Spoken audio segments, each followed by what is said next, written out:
자, 요전 시간에 이어서 우주가 처음에 하나님이 우주를 만드셨을 때 과학자들은 빅뱅에 의해서 우주가 생겼다고 이제 이렇게 생각을 했죠. 빅뱅에 우주가 처음 생긴 거를 증명하는 과학적 증거가 두 개가 이제 있었는데, 그 이제 빅뱅에 대한 이야기를 했었죠. 처음에 이제 빛이 있으라 해서 창세기 처음에 3장에 빛이 있으라 하고 처음에 하나님이 만드신 게 빛이죠. 근데 그게 전체 물리학적으로도 처음 생긴 게 빛이에요. 처음에 빅뱅이 일어나고 약 1초 후에 그 처음에 그 생기고 나서 처음에 생긴 게 뭐냐 하면 전자, 양성자, 중성자, 그리고 광자예요. 빛이 광자죠. 그 네 가지가 처음에 생성이 됐었어요. 그랬는데 그게 원자가 만들어지기 전이기 때문에 막 온 천지에 전자하고 뭐 양성자, 중성자가 그냥 섞여가지고 있기 때문에 광자가 그걸 뚫고 나가지 못했다 그랬죠. 그래서 우주가 깜깜했어요. 그 광자가 움직여야 그게 이제 뭐 이렇게 보이기 시작하는 건데, 광자가 전자에 걸리고 양성자에 걸리고 이렇게 부딪혀서 전진을 못하니까, 그러고 있다가 약 38만 년 정도 지났을 때 우주의 온도가 떨어지면서 원자가 생기기 시작했죠. 그래서 그 양성자 하나에 전자 하나가 이렇게 합쳐지면서 수소가 됐고, 중성자 두 개, 양성자 두 개가 합쳐지고 전자 두 개가 붙으면서 헬륨이 돼요. 처음에 수소가 먼저 됐다가 그 다음에 헬륨이 그 핵융합이라고 그러는데 헬륨이 생기죠. 조금 이제 뒤에서 말씀드리겠지만, 그러면서 가로막고 있던 전자, 양성자가 원자로 합쳐지면서 틈이 생기기 시작하면서 광자가 이제 움직이기 시작한 거죠. 그래서 38만 년이 됐을 때 비로소 우리가 보는 이 빛이 생기기 시작했고 우주가 밝아지기 시작을 한 거죠. 그래서 이제 창세기 1장 3절에 빛이 있으라 했을 때 그 빛이 그 처음에 빅뱅 시작하자마자 생긴 광자냐, 아니면 38만 년 지났을 때 빛이 움직여서 보이기 시작했을 때가 그거냐, 뭐 이제 이렇게 어느 거냐 하는 논의가 있을 수 있다 그랬죠. 그래서 처음에 그 빛이 38만 년 돼서 우주로 빛이 퍼져나가기 시작했을 때 그 빛이 나중에 발견된다면 우주 초기의 모습, 38만 년이래 우주 초기거든요. 그 우주 초기의 정보를 알 수 있을 것이다, 이렇게 생각하고 조지 가모프라고 하는 천문학자가 예측을 했어요. 아마 그게 이제 온도가 식으면서 에너지가 레벨이 낮아지면서 아마 온도는 마이너스 278도 정도 됐을 거고, 파장은 점점 이제 에너지가 떨어지면서 늘어나기 시작하는데 그게 마이크로파 정도의 파장이, 긴 파장이 됐을 것이다. 그리고 에너지가 약간 전파가 됐을 것이다. 이렇게 예측을 했어요, 이론적으로. 만약에 그게 발견된다면 우주가 빅뱅에 의해서 생겨났다는 게 증명된다고 이제 전부 생각을 한 거죠.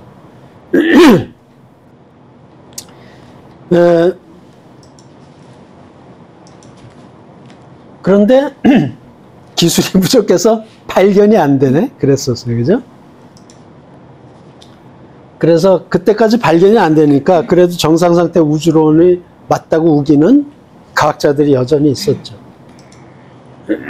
그래서 이제 빅뱅 이론을 지지하는 과학자들은 요거 우주 배경 복사만 발견되면 우리가 이기는 건데, 그러고 이제 발견되기만을 바랬죠.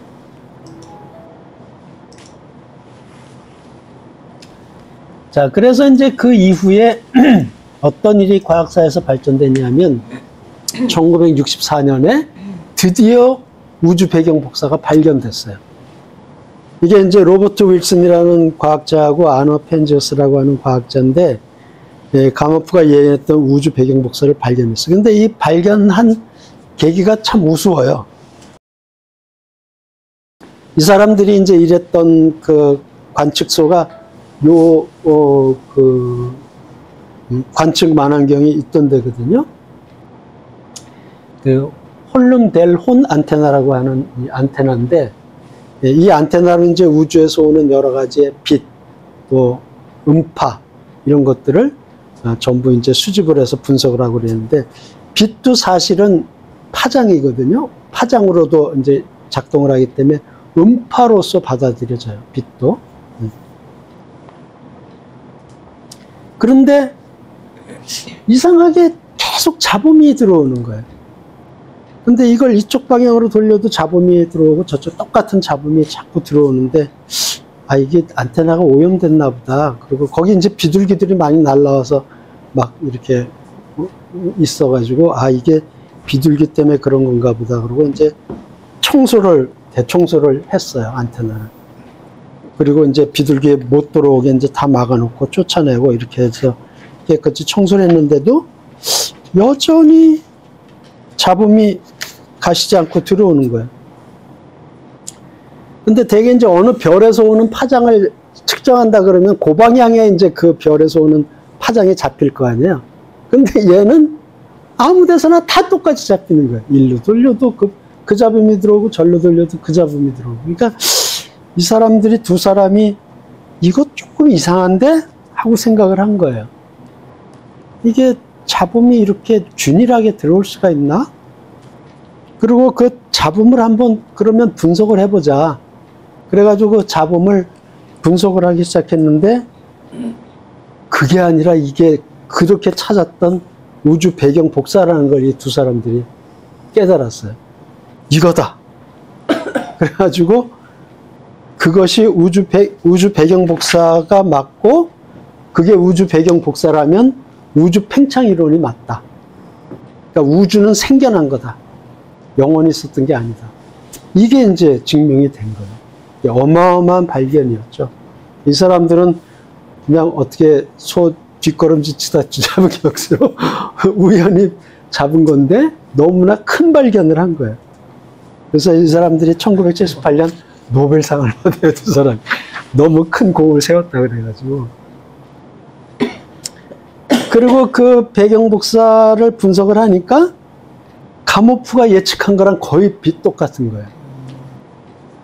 그 마이너스 276도, 아까 278도인가 그랬는데 해보니까 276도 그렇게 되고, 주파수는 160GHz인데 그게 이제 거의 그 파장이에요, 마이크로파. 그러니까 가모프가 맞았구나, 깨달은 거죠, 과학자들이. 그래서 아, 우주는 영원히 있었던 게 아니라 생겨난 거구나, 이거를 이제 알게 된 거예요. 그래서 그 다음에 이걸 조금 더 자세히 측정해야 되겠다 그래가지고 인공위성들을 막 띄워요. 요걸 측정하기 위한 인공위성들을 띄우는데, 마지막 띄운 게 이제 2009년에 띄웠죠. 그래서 플랭크라고 하는 위성을 띄웠는데, 이렇게 조금씩 분석한 그 그림들이 조금씩 다르죠. 그래서 점점 더 정밀하게, 처음에 이렇게 뭐 잘 들어온 거 전체로만 보였는데, 이렇게 조금씩 뭔가가 다르다는 게 이제 나타나기 시작한 거죠. 그래서 요 우주 배경 복사에 대한 과정을 한번 정리한 동영상을 보겠습니다.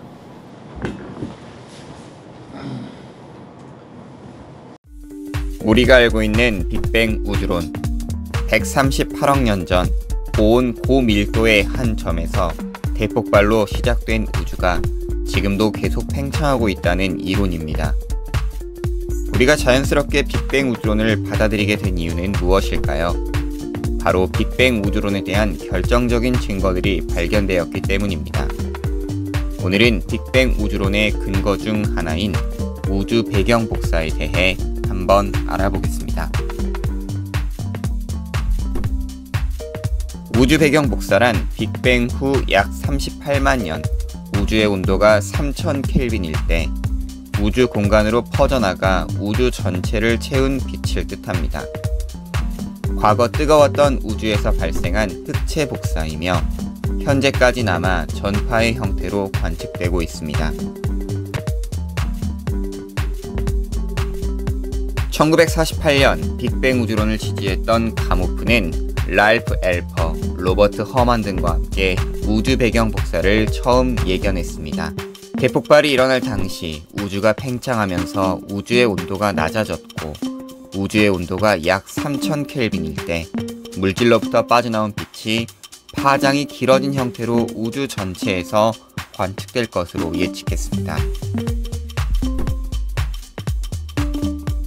1964년 벨 연구소에서 일하던 펜지어스와 윌슨은 위성에서 보내오는 약한 신호를 잡기 위해 안테나 수신기에 들어오는 잡음을 해결하고 있었습니다. 이 잡음은 하늘의 모든 부분에서 수신되었기에 그들은 안테나 문제일 것으로 생각해 안테나를 깨끗이 청소했습니다.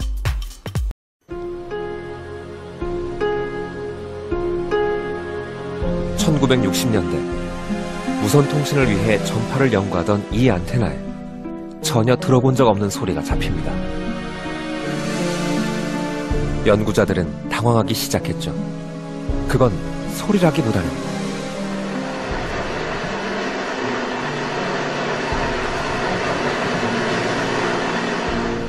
여러분이 들은 것과 같이 잡음에 가까웠으니까요.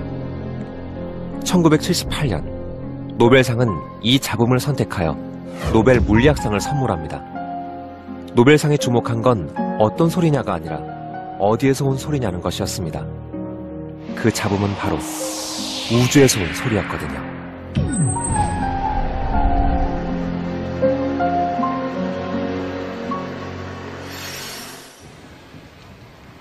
잡음은 정말 우주에서 온 걸까요? 당시 연구원이었던 아노 펜지어스 씨는 40여 년 전 들었던 잡음을 지금도 생생하게 기억한다고 합니다. We had ruled out the ground, the receiver. We had ruled out man-made interference, the antenna.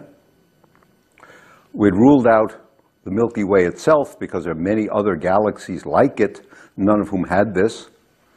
There was no combination of radio sources anywhere to allow for this. 당시 두 사람은 잡음을 없애기 위해 안테나 안에 들어있는 비둘기 똥을 없애기도 했습니다. 그걸로 잡음이 사라졌을까요?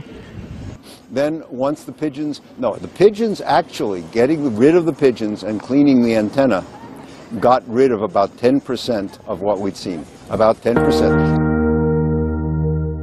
그들이 발견한 잡음은 아무리 노력해도 사라지지 않았습니다. 그 잡음은 하늘 전체에서 오는 일종의 빛이었죠. 빛이 전파의 형태로 안테나에 잡힌 겁니다. 빛? 그럼 빛은 어디에서 온 걸까요? 빛에서 과연 소리가 날까요? 빅뱅이 일어나던 때로 돌아가 보죠. 빅뱅 후 약 38만 년, 우주 온도가 3000도 정도로 식자 빛의 진행을 방해하던 전자가 원자빛과 결합해 원자를 이루었고, 우주는 갑자기 맑아지며 갇혀있던 빛이 온 우주를 채웁니다.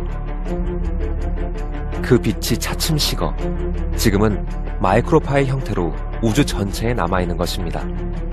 그 빛이 바로 우주 배경복사죠. 빛은 감마선, X선, 우리 눈으로 볼 수 있는 가시광선 등으로 나눠지고 이들은 각기 다른 파장을 가지고 있죠. 파장이 긴 부분이 마이크로파 영역이고 이 부분이 안테나에 잡힌 겁니다. 마이크로파는 소리로도 들을 수 있습니다. So I can tune the AM between stations and give you the noise that I heard with the antenna. And when there's nothing there man-made and it's all from this the heat, that's what we got. And the heat ultimately, in this case, was the leftover heat from the origin of the universe. 이것이 바로 빛, 우주 배경복사의 소리입니다.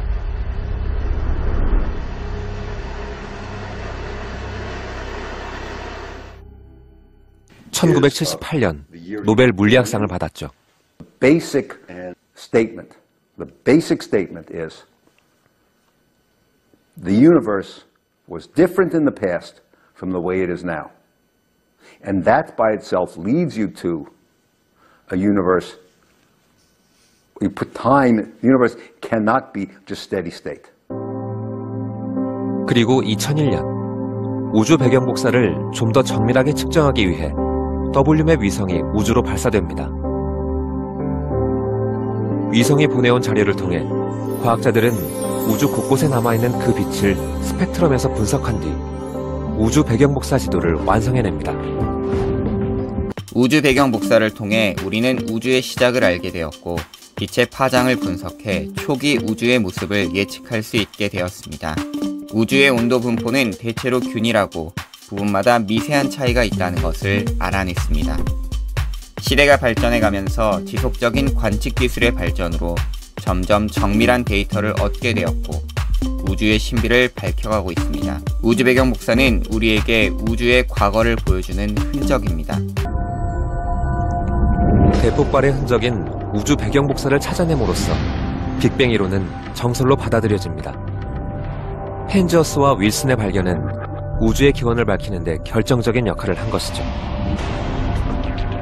그들의 발견은 우연히 잡음을 들은 것이었지만 그들의 정밀한 분석 덕분에 우주가 한 점에서 태어났다는 증거를 찾은 겁니다. When we look out at this microwave sky, we're looking back 13.7 billion years. And we're seeing the universe as it was 13.7 billion years ago, only 300,000 years after the Big Bang. So these tiny variations are giving us a direct image of the universe 300,000 years after the Big Bang. 우연히 안테나에서 잡음을 발견했고 그 잡음이 빅뱅 후 생긴 우주 배경 복사라는 것이 밝혀지면서 우리는 우주의 탄생, 그 기원에 가까이 접근했습니다.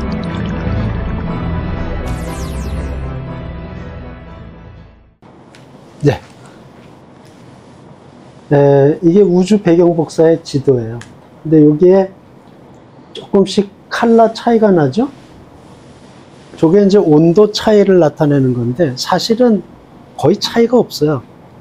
저게 온도가 높은 데하고 작은 데가 차이가 10만 분의 1 정도 차이밖에 안 나요. 그러니까 그냥 똑같다고 볼 수 있어요. 그러니까 과학자들이 이 똑같은 것 때문에 왜 이렇게 처음에 생겨서 퍼져나갔을 때 서로 상호작용이 없이 퍼져나간 게 분명하다. 갑작스럽게 퍼져나갔기 때문에 똑같다 이렇게 생각을 했거든요. 그래서 우주가 빅뱅으로 이렇게 생겨났다라는 것을 인정하게 된 게 이제 이 정보가 균일하기 때문에 그런 거죠. 그래서 이 우주 배경 복사가 발견되면서 우주는 창조된 것이다라는 게 밝혀졌거든요. 그때 이걸 되게 환영했던 데가 어디냐면 로마 교황청이에요. 거봐, 하나님이 만든 거야. 너희가 증명했어, 과학으로. 이렇게 됐거든요. 그래서 로마 교황청에서는 이걸 되게 반겼어요. 하나님이 만든 게 맞다, 세상은. 그걸 과학이 얘기를 하고 있는 거거든요. 얼마나 기뻐요. 옛날에는 우주는 영원한 거야, 뭐 하나님 없이 그냥 있는 거야, 이러고 주장들을 했는데 그게 아니라는 게 밝혀지니까 하나님이 만들었잖아, 이러고 이제 목소리가 커진 거죠. 로마 교황청이 환영한 그 메시지를 내고 그랬어요. 그래서 그것이 밝혀지니까 이제 그 조르주 르메트르가 얘기했던 게 주목받기 시작한 거예요. 그렇다면 이게 팍 퍼졌다면 처음은 어떻게 됐던 거냐. 그런데 그 조르주 르메트르가 얘기한 거는 시초에 원자가 있었다. 이렇게 작은 게 있었는데 고에너지 덩어리에 작은 점이 있었는데 그게 원자인데 거기서부터 우주가 빅뱅에 의해서 생겨난 거다. 이렇게 얘기를 했거든요. 원자는 아니에요, 사실은. 원자는 아닌데 뭔가 처음 아주 작은 거에서부터 출발했다는 개념을 조르주 르메트르가 얘기를 한 거죠. 이 이론이 주목받기 시작했어요. 그래서 과학자들이 그 다음에 퍼졌다면 원래 그거를 시간을 거꾸로 되돌아가면은 점점점 작아질 거 아니냐. 그러면 처음에 시초에 시작됐던 그 포인트는 어땠을까 하는 것을 과학자들이 추론하기 시작했어요. 역추론을 하고 계산을 하고. 그래서 지금까지 과학자들이 얘기하는 건 그 최초의 그 시작점, 그걸 특이점이라고 한글로 얘기하고 영어로는 싱귤러리티라고 얘기를 해요.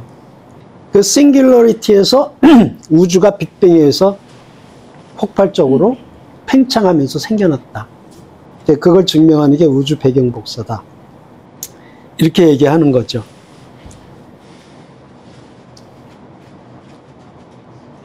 그런데 이게 얼마나 적은지를 몰라요.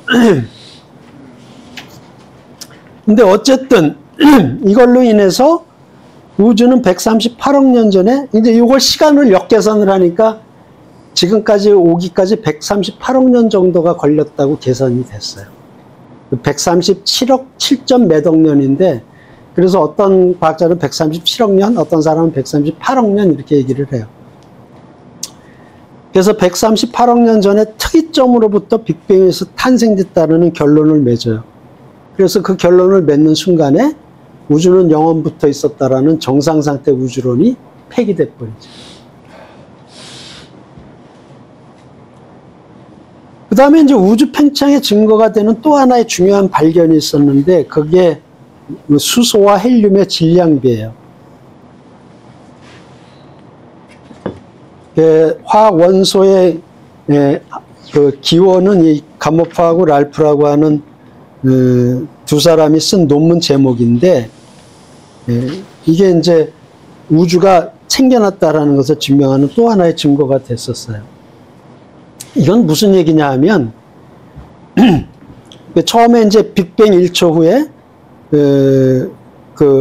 처음에 이제 생겼을 때는 아까 4개가 있다 그랬죠. 전자, 양성자, 중성자, 광자. 그랬는데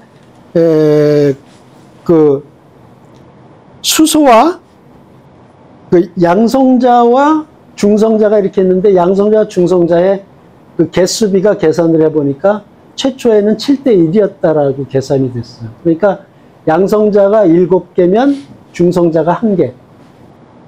양성자가 14개면 중성자가 2개.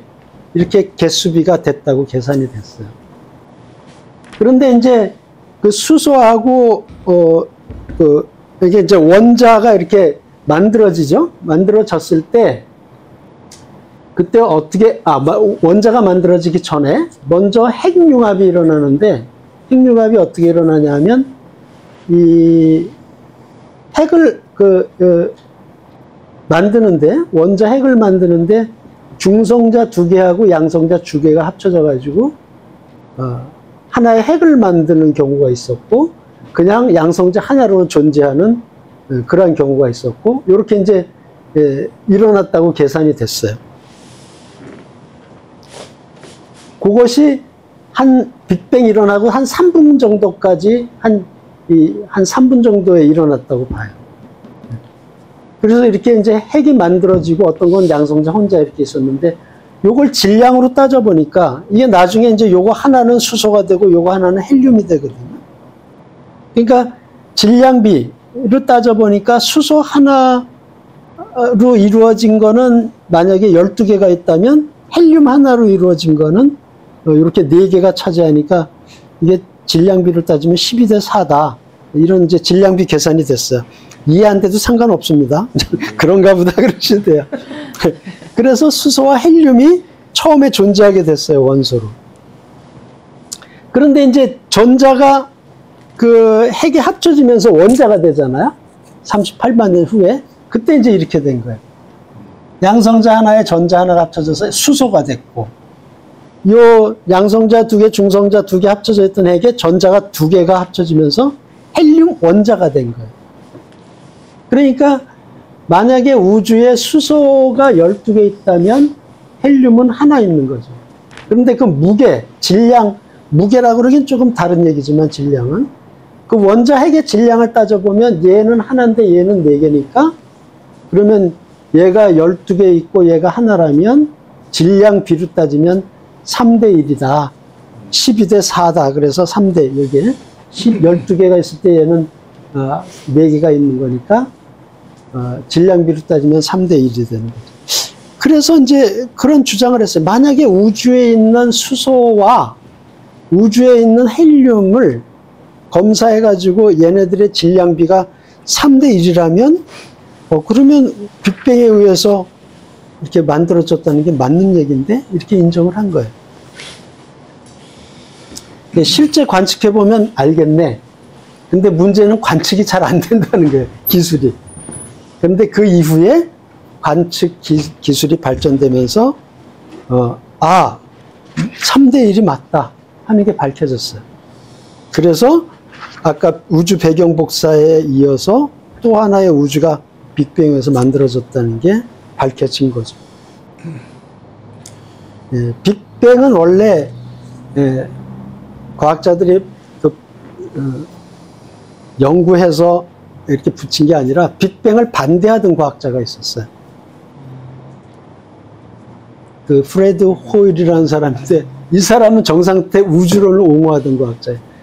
그래가지고 막 우주는 터져서 생긴 거다, 빅뱅이다, 이제 이게 폭발한 거다 이런 얘기를 하니까 이 사람이 어떤 라디오 방송에 나와가지고 그걸 비난하기 위해서 조롱조로 그럼 뭐 빅뱅이라도 일어났다는 거야? 뭐 이런 조롱조로 얘기를 했는데 그 사람이 쓴 그 빅뱅이라는 단어가 퍼진 거예요. 그래서 그게 이 우주 팽창 이론의 이름으로 변해버렸어요, 오히려. 그래서 그다음부터는 빅뱅이론 이렇게 해가지고. 자, 그런데 이제 하나님이 세상을 창조하신 거하고 연관된 게 뭐냐 하면 이 특이점이에요. 과학자가 아직도 모르는 게 특이점을 모르는 거예요. 왜 특이점이 존재하는지를 모르고 그 특이점의 초기 상태를 잘 몰라요. 그러나 추측하는 건 무지무지한 고에너지 덩어리, 어마어마한 고에너지 덩어리라는 것까지는 이제 생각을 하고 있어요. 근데 이 특이점을 둘러싸고 있는 이게 공간이냐? 이건 뭔지 몰라요. 이게 우리가 우주 밖에 뭔지 모른다고 그때 얘기했었는데 이게 빈 공간인지 어떤 물체인지 아니면 아무것도 아닌 건지 이걸 잘 몰라요, 아직도. 그러니까 뭔가 이렇게 특이점에서 팽창을 했기 때문에 공간에서 팽창한 거 아니냐 우리가 그렇게 생각하기 쉬운데 그게 공간인지 뭔지 몰라요. 우리는 우주 안에만 살기 때문에 우주 안에 공간만 인식하고 있는 거지 우주 밖에는 뭔지 사실은 모르는 거죠. 그래서 이거는 빈 공간이 아니다라는 거예요. 보통 우리가 앞에서 철학적으로 논할 때 절대무라는 걸 얘기했었는데 이 절대무의 상태라고 얘기할 수 있지 저게 뭔지를 모른다는 거죠, 사실은. 그래서 우주는 결국 특이점에서 커진 거니까 우주 밖이 뭔지를 우리가 아직도 알 수 없다 이렇게 얘기를 했었죠, 전에. 우리가 알고 있는 거는 3차원 공간이에요. 그리고 시간. 그래서 우리가 우주를 시공간이라고 부르죠. 우리가 인간이 경험하고 알고 있는 거는 이 우주 안, 시공간밖에 우리는 몰라요. 그리고 우리가 가지고 있는 개념도 시공간이라는 개념밖에 모르는 거죠. 그래서 우주 밖의 본질이 뭔지는 사실은 잘 모른다, 아직도. 그래서 우주 밖이라고 부르는 것도 맞는 소리인지 모른다는 거예요. 우리는 뭔가 안과 밖 이렇게 개념을 생각하지만 그런 밖이라는 개념도 맞는 건지 아닌지 몰라요. 그래서 하나님이 창조하신 것 중에 우리가 알 수 있는 것은 우리 우주뿐이에요, 사실은. 우주 외에는 알 수가 없죠. 그러니까 인간이 지금 모르는 게 아직도 너무 많아요. 그래서 하나님이 지으신 이 놀라운 세계에 대한 이해가 아직도 뭐 과학이 발전됐다고 인간들이 잘난 척하지만은 너무 모르는 거예요, 아직도. 모르는 게 너무 많은 거죠. 그래서 이제 결국 우주는 존재하기 시작했다라는 결론에 이르렀어요. 그게 과학이 증명을 한 거죠. 우주 팽창 이론이, 빅뱅 이론이 우주는 창조된 것이다. 언제부터 존재하기 시작했다라는 걸 증명했어요. 그럼 존재하기 시작했다라는 거는 칼럼의 논증에 의하면 원인이 있다라는 거였죠. 그 원인은 우주를 만들 정도의 원인이 되려면 몇 가지 특성이 있었죠. 엄청난 파워가 있어야 되고, 뭐 영원해야 되고, 시간을 벗어나야 되고, 뭐 이런 조건들이 있었는데 그 조건에 맞는 인간이 알고 있는 유일한 존재는 하나님밖에 없다고 얘기를 했어요. 다른 존재가 없어요. 그러니까 결국 하나님이 세상을 만들었다는 결론에 이르는 거죠. 네, 지금까지 설명한 걸 전체 정리하는 동영상을 보겠습니다.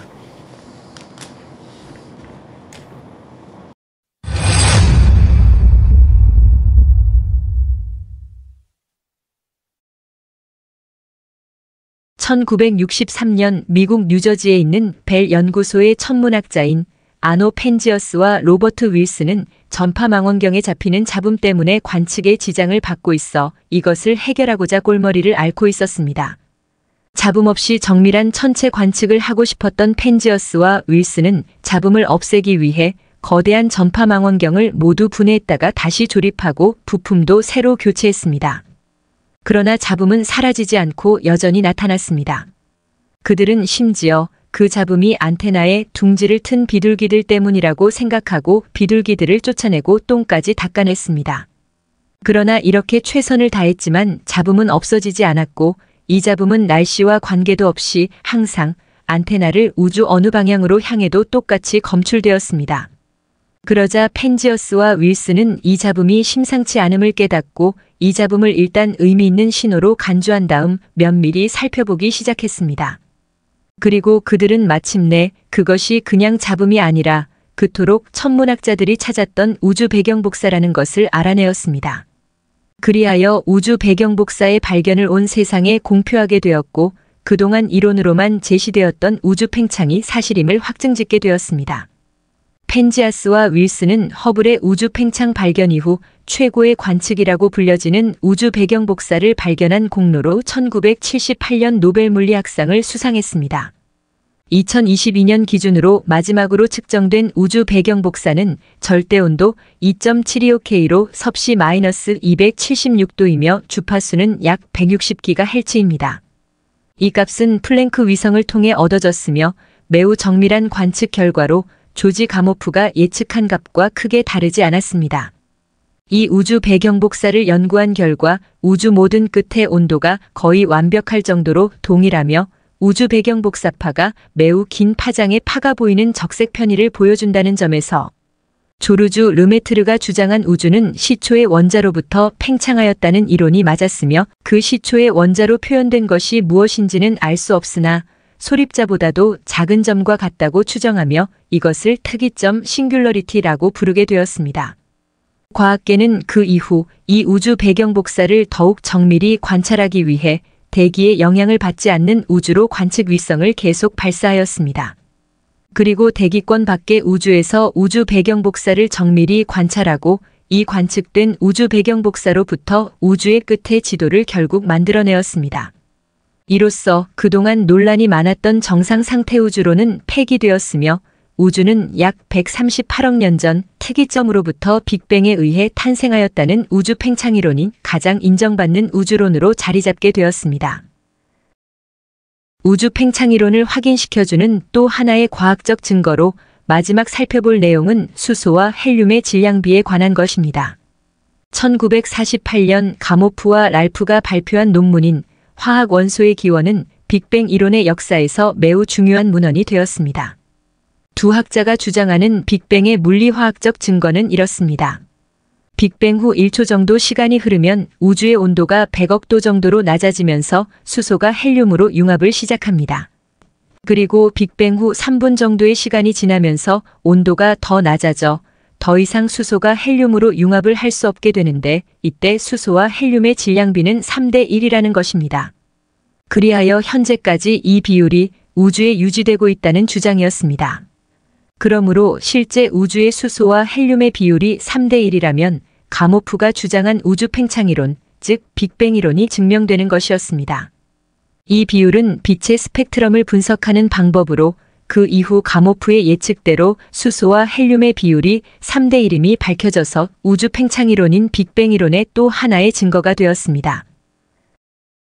여기서 짚고 넘어가야 할 것이 있는데 빅뱅이라는 이름 때문에 오해의 소지가 있다는 것입니다. 우주의 팽창을 일종의 폭발로 생각하는 것은 은하계가 이미 존재하는 빈 공간으로 퍼져나가는 것으로 잘못 생각하게 만들 수 있습니다. 이것은 빅뱅을 잘못 이해하는 것입니다. 빅뱅은 이미 존재하는 어떤 빈 공간의 한 지점에서 발생하는 사건이 아닙니다. 우리는 앞에서 아무것도 없는 절대무에 대해 생각해 보았었습니다. 그래서 우주의 시초라고 생각하는 특이점이 공간 안에 있었다고 생각할 수 없습니다. 왜냐하면 절대무는 공간조차 없는 것으로 어떤 물리적 존재의 개념조차 없는 무이기 때문입니다. 우리가 생각하는 공간의 개념은 우리가 보는 우주 안에서만 우리가 경험하는 공간 개념이므로 우주 밖에도 그런 공간 개념이라고 가정할 수 없습니다.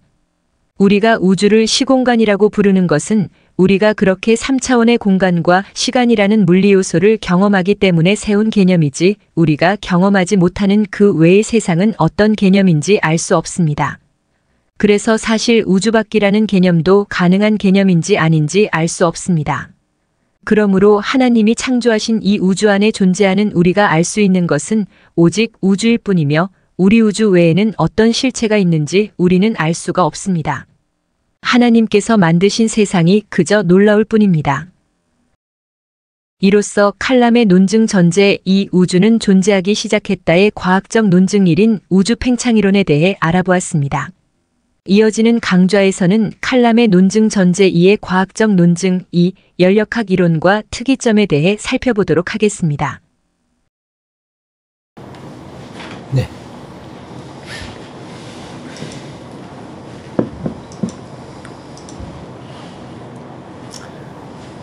자, 그 다음에 이게 자꾸 물리 공부가 돼가지고 좀 재미가 없어졌는데, 우주가 생겼다, 존재하기 시작했다라는 거에 또 하나의 과학적 논증 이론이 뭐냐면 열역학 이론이에요. 열역학 제2법칙, 엔트로피 법칙이라고 그러는데 고등학교 다니실 때 아마 배우셨을 거예요. 다시 리마인드 하는 것으로 생각하시고 한번 들어보십시오. 열역학 제2법칙이 엔트로피 법칙인데 이 열역학 제1법칙과 제2법칙은 우주가 존재하는 한 절대 무너지지 않는 이론으로 인정되고 있어요. 열역학 제1법칙은 에너지 총량의 법칙이라고 그래서 우주에 존재하는 에너지의 양은 변하지 않는다는 거고, 제2법칙이 이제 엔트로피 법칙이에요. 이 엔트로피 법칙이 이제 뭐냐 하면, 먼저 저희가 이해해야 되는 게 고립계라는 건데요. 고립계는 외부하고 어떤 커뮤니케이션이 완전히 차단된 그 안을 고립계라고 해요. 폐쇄된 상태라고 볼 수 있겠죠. 아무 정보 교환도 없고 에너지 교환도 없어요. 완전히 독립된 폐쇄된 그 안, 공간, 거기를 고립계라고 그래요. Isolated System이라고 부르는데,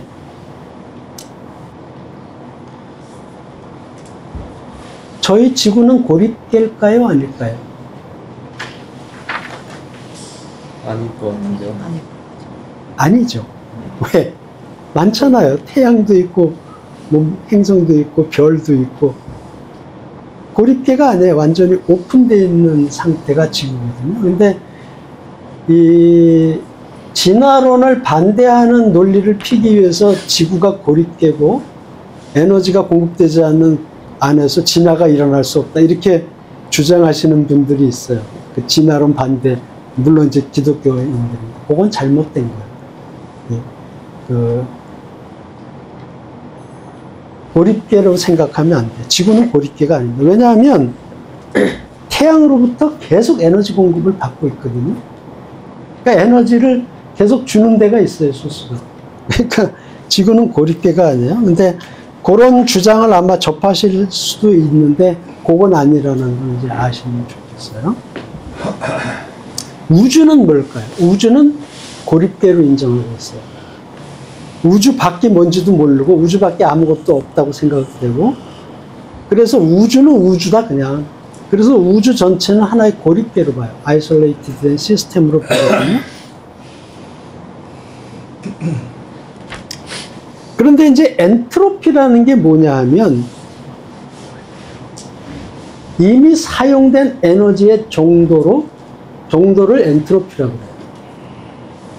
그러니까 엔트로피가 높다 그러는 거는 에너지가 많이, 쓸만한 에너지가 사용됐다라는 거예요.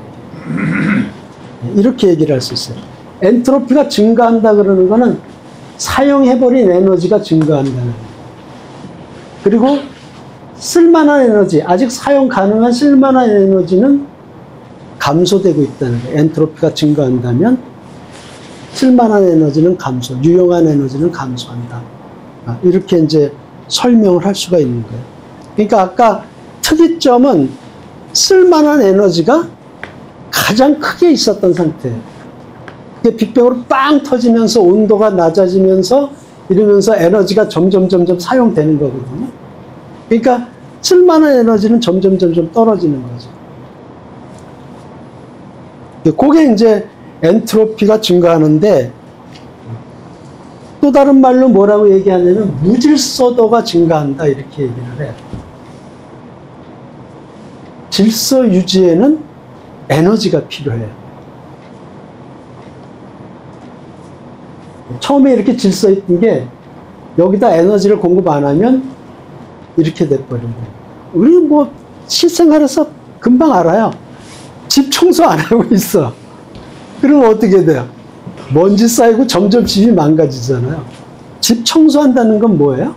인간의 에너지로 질서를 유지시키는 거거든요. 그러니까 청소가 에너지 공급이에요, 사실은. 우리 집에 에너지를, 인간의 에너지를 공급하고 있는 거거든요. 그러니까 에너지를 공급하면 어떻게 돼요, 우리가? 점점 지치잖아요. 엔트로피가 높아지는 거예요. 그런데 우리는, 인간은 고립계가 아니에요. 에너지를 다시 받을 수 있어요. 뭐로부터? 음식으로부터. 또 공기로부터. 에너지를 다시 재공급 받기 때문에 다시 엔트로피가 높아져서, 엔트로피가 다시 낮아져서 다시 에너지를 쓸 수 있죠. 그러면 이제 또, 놀이터 가기 전에는 엔트로피가 낮았는데, 놀이터 한 2시간 하고 오니까 이제 엔트로피가 확 증가돼 버린 거죠. 그런 거예요. 쓸만한 에너지가 점점 떨어지고, 몸은 이제 지치고 막 무질서도가 올라가는 거예요. 엔트로피가 100이 되면 죽는 거네요. 끝난 거예요. 엔트로피가. 번아웃이죠, 번아웃. 번아웃. 사람이 이 몸의 형태를 유지하기 위해서도 많은 에너지가 있으니까 지금 몸이 이렇게 유지가 되는 거잖아요. 우리 인간도 다 연력학 제2법칙에 의해서 살아가고 있는 거예요. 집사님 한 80대요? 네? 80? 그게 아니라 엔트로피는 결국은 인간의 몸이 그 과정을 가고 있는 지금 과정이니까 삶 자체가. 자, 그래서 엔트로피가 증가한다는 이야기는 소모된 에너지가 증가한다는 거고, 무질서도가 증가한다는 얘기예요. 그런데 이게 법칙이 된 이유는 뭐냐면, 고립계에서는 엔트로피가 증가하는 현상만 일어난다는 거예요. 감소하지 않는다는 거죠. 그리고 사용해버린 에너지를 같은 양의 엔트로피가 낮은 에너지로 다시 되돌리질 못한다는 거예요. 그러니까 에너지를 사용했으면 그 에너지를 다시 저절로 충전되게 할 수 없다는 거죠.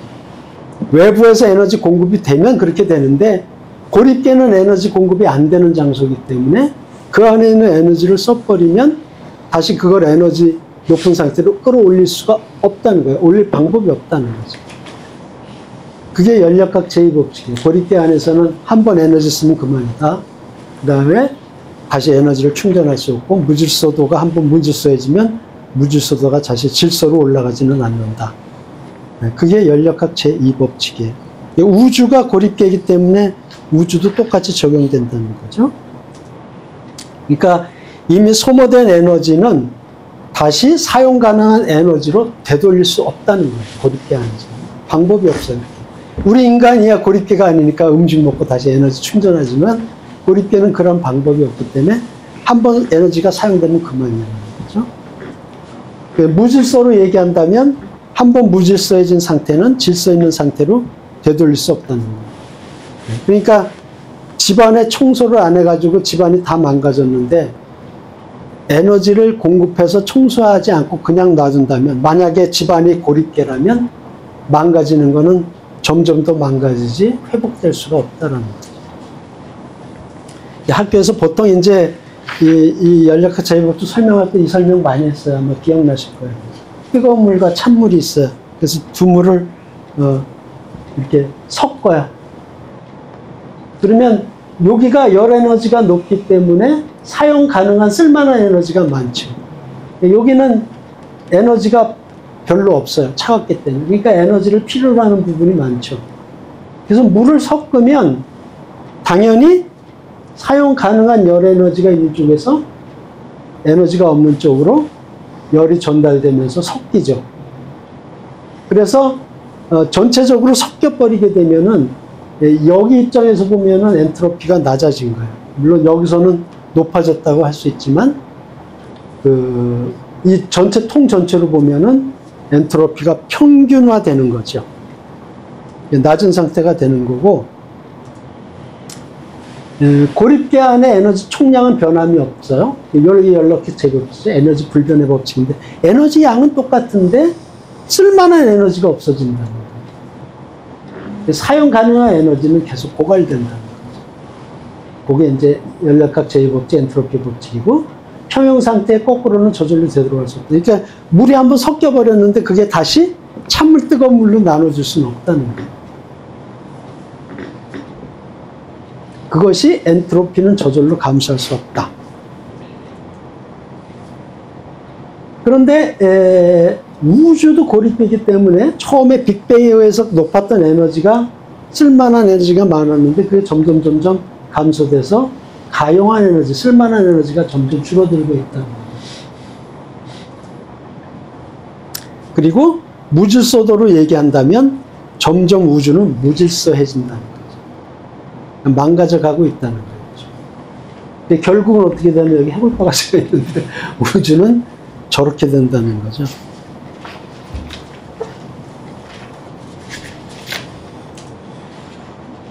그래서 결국 우주는 평형 상태에 이르게 되고, 그러면 모든 쓸만한 에너지가 다 고갈되어 버리기 때문에 아무 운동도 일어나질 못해요. 운동이라는 건 에너지가 움직이는 거잖아요. 근데 에너지가 다 고갈됐으니까 운동도 안 일어나고 죽음의 상태가 된다고. 그거를 히트 데드라고 그래서 열사의 상태라고 표현을 해요. 그 열사라는 건 그 열자에다가 죽음 사자거든요. 그러니까 열이 죽어버리는 상태. 그 상태가 된다는 거죠.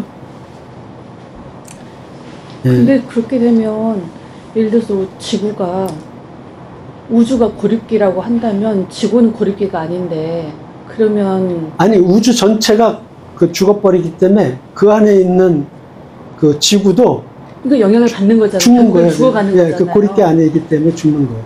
그러니까 지구와 태양만 따지면은 지구는 고립계가 아니지만 우주 안에서 보면 지구도 고립계 안에 포함되어 있는 거예요. 결국 우주가 죽어가는 거에 영향이 이제 지구한테도 계속 나타나겠죠. 그럼요. 지구 자전도 없어질 거고 공전도 없어질 거고 태양도 열이 다 없어질 거고 그 다음에 별들도 계속 팽창돼서 멀어졌기 때문에 이제 나중에 별들도 안 보이고 별의 빛도 에너지인데 그것도 사라지고, 그러니까 완전히 깜깜한 죽음의 상태가 되는 게 우주의 결말이에요.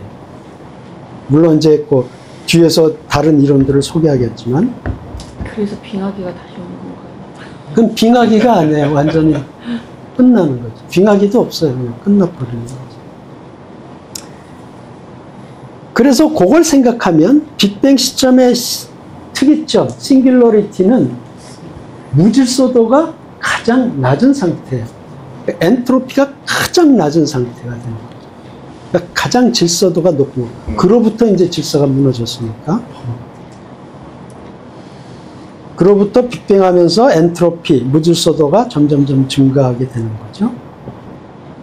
지금 이 순간에도 우주의 쓸만한 에너지, 가용 에너지는 점점 줄어들고 있는 거예요. 네.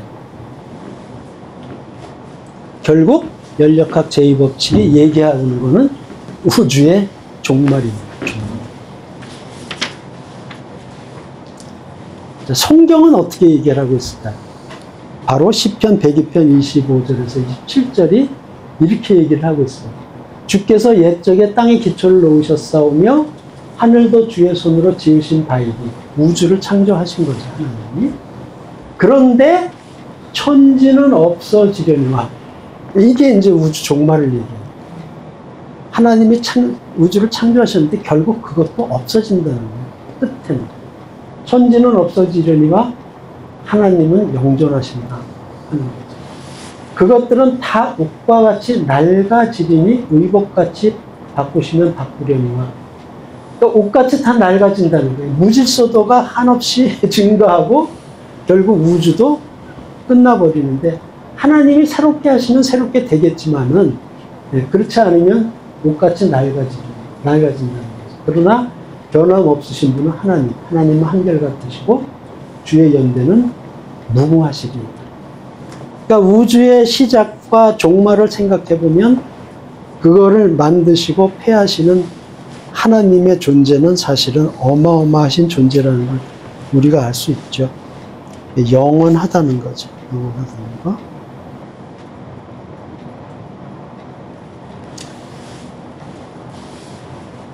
우주가 왜 영원하지 못하냐 하는 거는 그래서 이렇게 설명이 되는 거예요. 만약에 우주가 영원했다면 그 안에 최초에 쓸만한 에너지가 있긴 있었을 텐데 영원히 소모되어 왔다면 이미 끝났을 거라는 거예요. 그 에너지가. 지금같이 우주가 존재할 수 없다는 거예요. 왜? 영원 전부터 소모됐으면 이미 어느 선에서 끝나버렸을 거다 이거죠. 이미 우주는 열사의 상태에 있어야 되는데 지금 열사의 상태가 아니잖아요. 아주 반짝반짝 돌아가는 우주잖아요.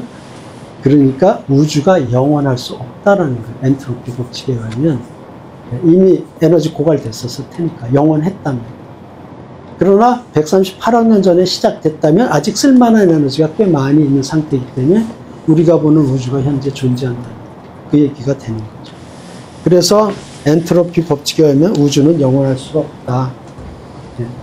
그래서 정상 상태 우주로는 완전히 퇴출돼 버렸어요. 우주 배경 복사의 발견, 또 엔트로피 법칙, 에너지 연력학 그 에너지 법칙이 발견되면서 더 이상 우주는 영원했다 소리를 할 수 없게 돼 버린 거예요. 근데 이제 그 무신론자들 중에 아직도 우주는 영원하다 이렇게 우기시는 분들이 있어요. 한참 철진한 얘기를 하고 있는 거죠, 사실은. 자, 근데 이제 미스테리가 있어요. 과학자들이 아직도 궁금해하는 거. 왜 우주 초기에 엔트로피는 그렇게 낮았지? 우리는 당연히 생각하죠. 이거 하나님이 그렇게 우주를 시작했으니까 엔트로피 그렇게 낮게 만드시고 그걸 이제 빅뱅 하셨으니까 뭐 그렇게 당연히 됐지. 하나님이 하셨으니까. 우리는 얼마든지 설명이 되는데 무신론 과학자들은 미스터리인 거예요. 어떻게 엔트로피가 그렇게 낮았지? 엔트로피가 그렇게 낮지 않고 그냥 적당히 높았을 수도 있다는 거예요. 얼마든지. 그런데 왜 그렇게 낮았을까 하필? 그걸 모르겠다는 거죠. 하나님이 없이 그냥 저절로 우연히 엔트로피가 그렇게 낮아질 확률이 얼마나 될까? 펜 로저스라고 하는 분이 그걸 굳이 또 계산을 했어요. 그랬더니 그 확률이 10의 10승에 123승분의 1이에요. 이건 상상할 수 없는 확률. 그러니까 말도 안 되는 확률인 거예요. 우주가 저절로 우연히 탄생됐다고 우기려면 이 확률이 맞아 떨어졌다고 이야기를 해야 된다는 거죠. 근데 이게 얼마나 터무니없는 확률이냐면, 이 우주 전체 원자를 또 굳이 계산을 했어요. 우주 전체 원자가 몇 개나 있을까? 뭐 수도 없이 많겠죠. 이 물질 전체가 원자니까. 그걸 굳이 계산했는데 10의 82승계라고 계산을 했어요. 우주 전체에 있는 원자의 개수. 그런데 A라고 하는 원자가 하나 있어요. 근데 그냥 눈 감고 원자 화살을 쐈어. 그래가지고 그 많은 원자 중에 하필 요 A라는 원자를 맞힐 확률. 그게 얼마나 되냐면 10의 10승에 123승분의 아니요. 그건 아니고. 그게 이제 10의 8승 2승분의 1인 거죠. 그 확률은. 하나를 맞출 확률이. 그런데 특정 원자를 우연히 맞출 확률보다 우주 초기 엔트로피 확률은 비교 불가할 정도로 희박하다는 거예요. 우리가 보통 일반적으로 일어날 수 없다라고 하는 확률이 있어요. 그게 챗GPT한테 물어봤더니 야가 10에 한 30승 정도면 현실에서 일어나기 불가능할 걸로 생각할 수 있다. 이렇게 얘는 대답을 했어요. 그래서 매우 확률이 낮은 사건은 일어날 수 없다고 말할 수 있는데 아마 그거는 10의 30분의 1 정도면 아마 이 정도로 일어날 수 없다고 볼 수 있을 것이다. 하고 이제 AI가 판단을 했는데 우주 초기 엔트로피를 그렇게 낮게 가질 확률은 10의 10승의 123승분의 1이에요. 그건 말이 안 되는 거예요. 얘도 일어날 수 없다 그러는데 하물며 얘가 일어나? 이거는 우연히 일어날 확률이 없는 거죠. 그러니까 초기 엔트로피가 그렇게 낮았다는 것은 뭘 얘기하냐면 하나님 없이 그런 낮은 엔트로피가 생길 수 없다라는 걸 얘기한다는 거예요. 설명할 수 있는 방법은 하나님밖에 없어요. 현재. 앞으로도 그럴 것이고. 그랬더니 어떤 사람은 또 역으로 엔트로피가 높았을 수도 있다 오히려. 그런 얘기를 하고도 있어요. 처음에 무질서도가 되게 높았는데 거꾸로 뭐 어떻게 이상하게 됐다. 근데 그건 더 이상한 얘기예요. 그건 연력학 제2법칙이 위배가 돼요. 어떻게 엔트로피가 커가지고 무질서도가 높았는데 그게 지금 질서 있는 상태로 어떻게 되냐. 그건 거꾸로 연력학 제2법칙을 거슬러야 되는데 그건 더 말이 안 된다. 그러니까 초기에 엔트로피가 높았을 수는 없다라는 거죠.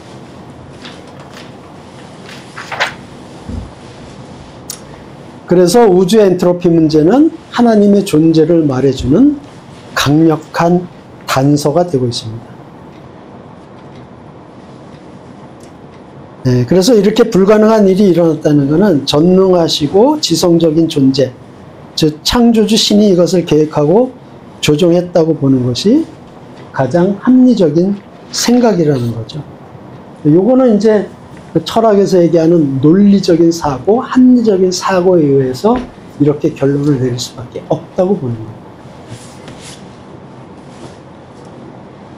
로마서 1장 20절에 창세로부터 그의 보이지 아니하는 것들 곧 그의 영원하신 능력과 신성이 그 만드신 만물에 분명히 보여 알게 되나니 그러므로 저희가 핑계지 못할지라. 그러니까 현대 과학은 이 하나님의 그 심어놓은 하나님의 능력과 신성을 만물에 심어놓은 것을 과학이 하나씩 밝히고 있는 거예요. 우주 배경 복사가 밝혀내고 연력학 제2법칙이 밝혀내고.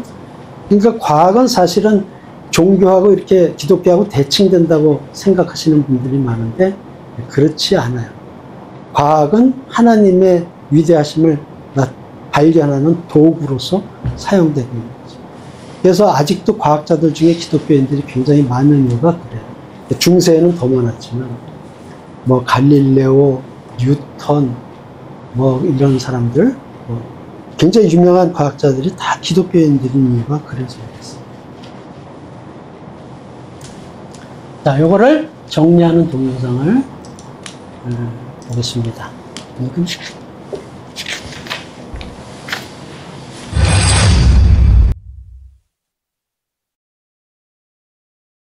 칼람의 논증 전제 2의 과학적 논증 2.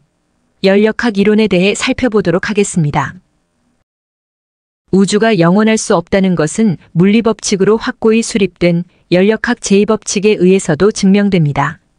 연력학 제2법칙은 현재의 우주에서는 절대 무너지지 않는 것으로 여겨지고 있는 법칙입니다. 연력학 제2법칙은 엔트로피의 법칙이라고도 부릅니다. 먼저 우리가 이해하여야 할 것은 고립계라고 하는 말입니다. 고립계란 외부에서 어떠한 에너지도 공급받지 못하는 폐쇄된 영역을 가리킵니다. 지구는 고립계가 아닙니다. 왜냐하면 태양으로부터 끊임없이 에너지를 공급받고 있기 때문입니다.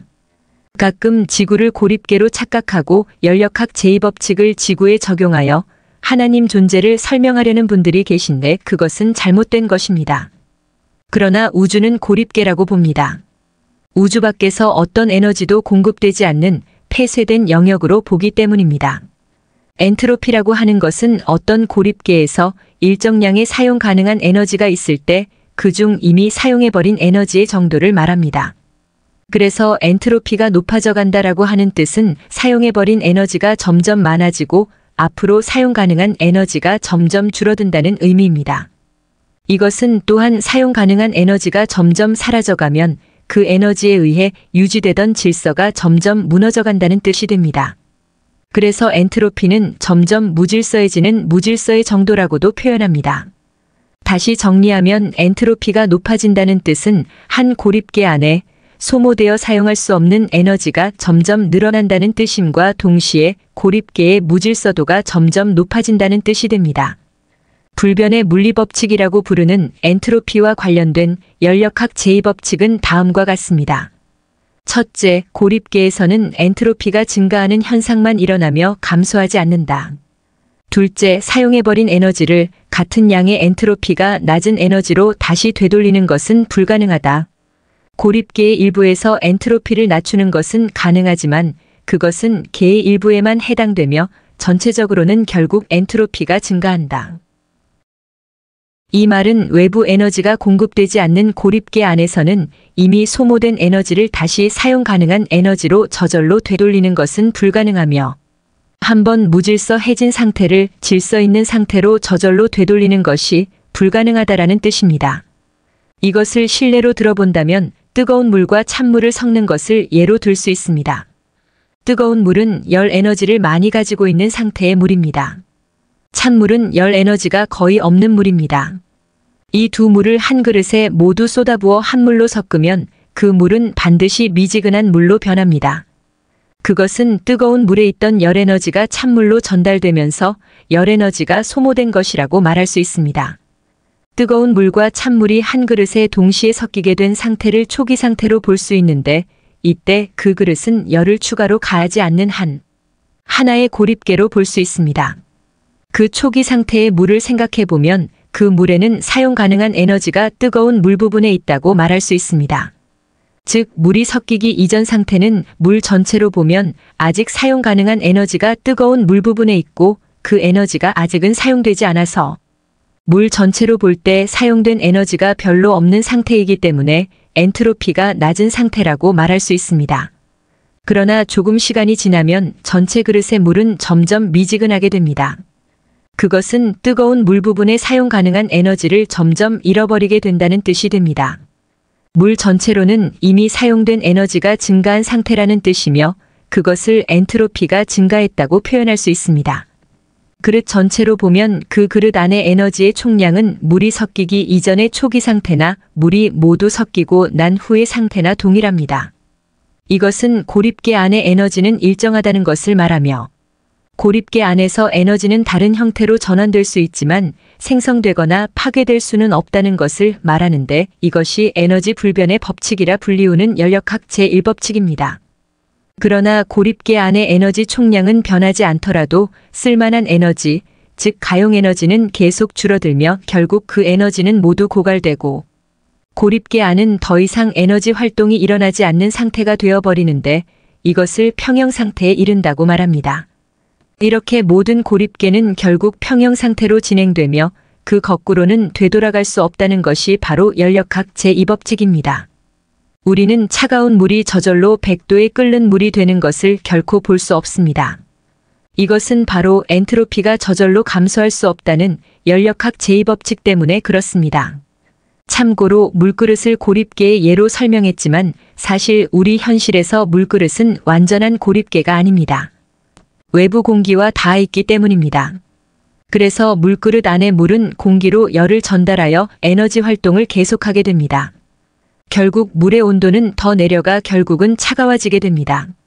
단지 고립계에 대한 설명으로 물그릇 예를 든 것이므로 오해 없으시기 바랍니다. 우주도 마찬가지로 하나의 고립계이며 우주 전체의 에너지의 양은 연력학 제1법칙인 에너지 불변의 법칙에 의해 변함이 없으나 우주에 가용한 에너지는 연력학 제2법칙인 엔트로피 증가의 법칙으로 인해 점점 가용한 에너지가 줄어들고 있는 상태입니다. 열로서 표현되는 모든 우주에 가용한 에너지는 점점 줄어들어 결국 더 이상 사용할 열이 없는 열사의 상태, 즉 움직임이 더 이상 없는 암흑의 무운동 상태가 됩니다. 이것이 가장 지지받고 있는 우주 종말 시나리오입니다. 그렇다면 우주의 시작, 빅뱅 시점에서는 우주의 엔트로피가 가장 낮은 상태, 즉 무질서도가 가장 낮은 상태였을 것입니다. 그로부터 우주의 엔트로피가 높아지고 무질서도도 올라가기 시작했을 것입니다. 현재 이 순간에도 우주는 식어가고 있으며 가용한 에너지는 점점 줄어들고 있고 엔트로피는 계속 높아지고 있습니다.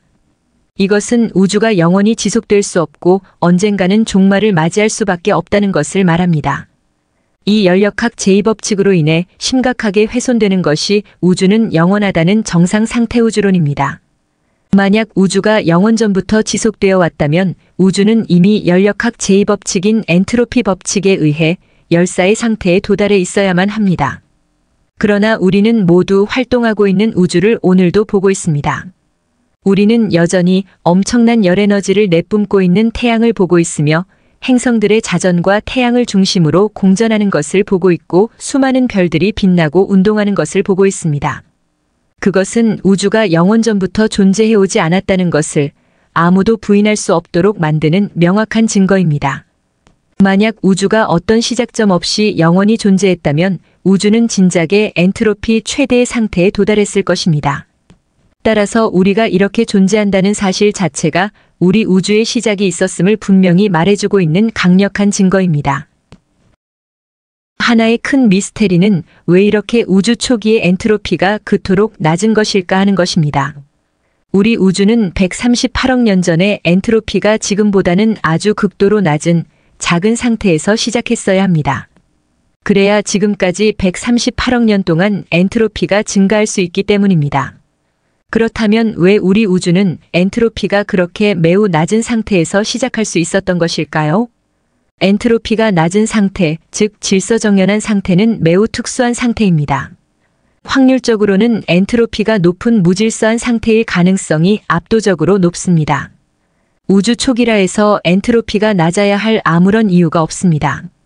그런데 우리 우주는 엔트로피가 아주 낮은 상태에서 시작한 것입니다. 런던 대학교 교수이자 수학자이며 수리물리학자인 펜 로저스는 우리 우주와 같이 극도로 낮은 초기 엔트로피를 가질 확률은 10의 10승의 123승분의 1이라는 어마어마하게 낮은 확률이라고 계산했습니다. 이것은 말이 계산이지 불가능하다는 말이나 다름없습니다. 우주 전체에 존재하는 원자의 개수를 약 10의 82승분계로 계산합니다. 우주 전체의 원자 중에 A라고 하는 특정한 원자가 있다면 무작위로 한 원자를 우주에서 골랐을 때 원자 A를 뽑을 확률이 약 10의 82승분의 1이라는 것을 생각해보면 초기 우주의 엔트로피 값이 우연히 존재할 확률인 10의 10승의 123승분의 1은 얼마나 말이 안 되는 확률인지 알 수 있습니다. 신의 개입 없이 이 불가능한 일이 일어났다고 믿기는 매우 어렵습니다. 어떤 다른 이론에는 우주 배경 복사의 균일성 때문에 우주 초기의 엔트로피가 극도로 높았다고 주장하기도 합니다. 그런데 그것은 더 이상합니다. 극도로 높았던 엔트로피가 어떻게 연력학 제2법칙을 벗어나 다시 극도로 낮아졌느냐 하는 의문 때문입니다. 만일 그것이 사실이라면 더욱더 신의 존재를 뒷받침하는 증거가 될 것입니다. 어찌되었든 이 우주의 엔트로피 문제는 신의 존재를 말해주는 강력한 단서의 하나입니다. 이렇게 불가능한 일이 일어났다는 것은 전능하고 지성적인 존재, 즉 신이 이것을 계획하고 조정했다고 보는 것이 가장 합리적인 생각이기 때문입니다. 나중에 살펴보겠지만 우주에는 이러한 놀라운 단서들이 수없이 많습니다. 그래서 사도 바울은 로마서 1장 20절에서 이렇게 말한 것입니다. 창세로부터 그의 보이지 아니하는 것들, 곧 그의 영원하신 능력과 신성이 그 만드신 만물에 분명히 보여 알게 되나니 그러므로 저희가 핑계치 못할지니라. 다음 동영상에서는 칼람의 논증 마지막 편으로 우주 종말에 관한 시나리오들과 빅뱅 이전 상태의 최초의 점인 특이점 그리고 칼람의 논증의 결론에 대해 알아보겠습니다. 네. 이제 거의 다 끝났습니다. 칼럼. 다음 주에 한 번만 하면 끝날 것 같은데. 네, 그래서 다음 주에는 우주의 종말에 관한 시나리오들이 한 4개 정도 있습니다. 그래서 그 시나리오가 뭔지 살펴보고 거기에 뭐가 가장 합당한 건지 역시 그 시나리오의 정당성을 찾으려면 역시 이 연력학 제2법칙 같은 거에 맞아야 돼요. 합당해야 되기 때문에 그런 걸 살펴보고 한국의 유명한 그 과학자들이 있습니다. 각 대학의 물리학과 교수, 천체 물리학과 교수, 이런 교수들 한 열 몇 분이 우주의 초기에 대한 증언을 하는 게 있어요. 인터뷰를 했는데 그것도 한번 들어보고, 그렇게 해서 이제 칼럼의 논증을 이제 다음 시간에 종료할까 하는데요. 칼럼의 논증의 결국 결론은 그겁니다. 세상은 생겨난 것이고 그 생겨난 것에 원인이 있을 수밖에 없는데 그 원인은 하나님밖에 없다 하는 것을 아주 논리적으로, 합리적으로, 과학적으로 설명하고 있는 게 칼럼의 논증. 그래서 이 칼럼의 논증 가지고 그 윌리엄 레이 크레이그 박사가 전 세계의 무신론자들하고 수많은 토론을 했잖아요. 다 이겼어요. 그게 너무나 합당하고 논리적이기 때문에 아무도 반박을 못하고 있는 거죠. 자, 그래서 오늘은 이제 여기까지 하도록 하고요. 뭐 혹시 질문사항 같은 거 있으시면 말씀하시죠. 자, 오늘은 여기까지 하도록 하겠습니다. 수고하셨습니다. 네.